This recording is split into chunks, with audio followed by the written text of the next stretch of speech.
So today I'm going to show you how to download a pre-filled direct deposit form on your Cash App account so you can send that to your employer. So we're here on our Cash App account in real time, and what we need to do is go here towards the bottom left-hand side where we see the $4 amount. Obviously on your end, it's going to be a different dollar amount or maybe even a bank icon if you don't have any money in here. Let's click on this option. Now that's going to go ahead and take us to our overall account page here. Now all we got to do is scroll towards the pretty much very bottom of this screen.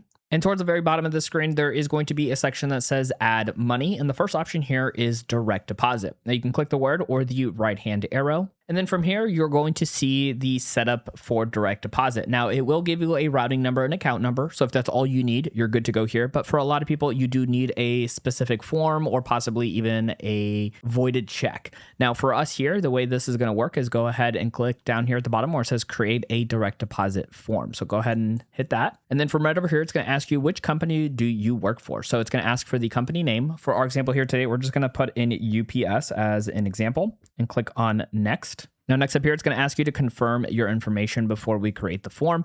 It's going to have your name, which is obviously based off of your Cash App. If it's any different than what you should have on there, click on edit on the right-hand side. Company name that you just put in. And then as far as the check amount, it's going to have it defaulted to entire check. If you click on edit here, it's going to let you enter either a specific amount or a certain percentage. So if you don't want the full check, you can go ahead and change that here. Close out that. And then from here, it's going to ask you to go ahead and sign your form. So we're going to go ahead and click this checkbox over here and click on create form. And so from right over here, you can see that our form is ready. All we got to do is either click on view form or email form if you have the email address to send to your HR to go ahead and have that direct deposit set up for your Cash App account.